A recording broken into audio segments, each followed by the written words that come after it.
கடக லக்னம், லக்னகாரகன் சந்திரன் மேஷ ராசியில அமைந்திருக்கிறார்.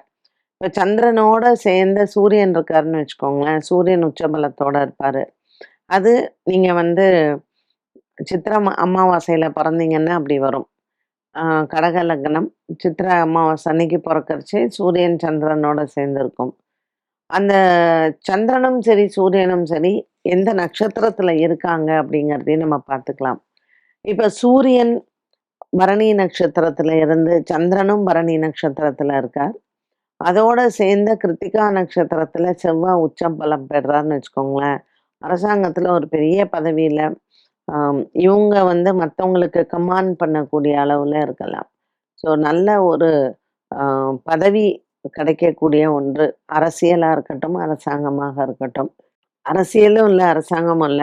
ஒரு ஐடி கம்பெனில இருக்காருன்னு வச்சுக்கோங்களேன். அவர் தான் நிர்வாகம் பண்ணுவார்ல. அவர் தனியாவே தொழில் தொடங்கலாம். பிசினஸ் பண்ற ஜாதகம் அதெல்லாம். ஒரு நல்ல ஃபோக்கஸ்டா இருப்பாங்க. அவங்களுடைய வார்த்தைக்கு வந்து அ எல்லாருமே பயப்படுவாங்க. அந்த மாதிரியான ஒரு உருவ அமைப்பும் இருக்கும்.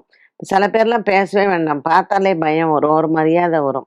அது எப்பவுமே வந்து எல்லாருமே அ ஏற்றுக்கொள்ளக்கூடிய ஒரு நபர் யாருன்னா, நம்ம சிஎம்மா இருந்தாங்கல்ல ஜெயலலிதா அம்மா. அந்த அம்மா வந்தாலே எல்லாரும் அத பார்த்து ரசிக்கிறவர்களும் இருக்காங்க. பார்த்து பயப்படுறவங்களும் இருக்காங்க.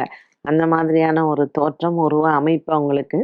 அ ஸோ இந்த கடக லக்னக்காரர்களுக்கு லக்னக்காரகன் சந்திரன் 10ஆம் இடத்துல செவ்வாயுடனோ, இல்ல 10ஆம் இடத்துல சூரியன், ராகு அதே மாரி சூரியன், ராகு, செவ்வாய் இருந்தா கூட ஜெனரலி ராகு கூட இருந்தா நம்ம நல்லது இல்லைன்னு சொல்லுவோம் இல்லையா?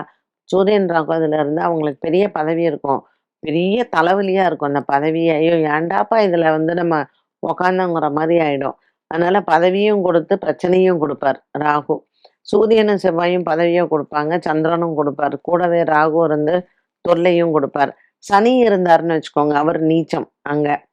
ஸோ அதாவது பதவிய குடுத்து அதுல கெட்ட பேர குடுப்பார். அவங்க ஜெயிலுக்கு போறது, அவங்க 5ஆம் இடம் கர்மஸ்தானம் நன்னா இல்லன்னு வச்சுக்கோங்களேன். இப்போ லக்னத்துல இருந்து 5ஆம் இடம் செவ்வாய்.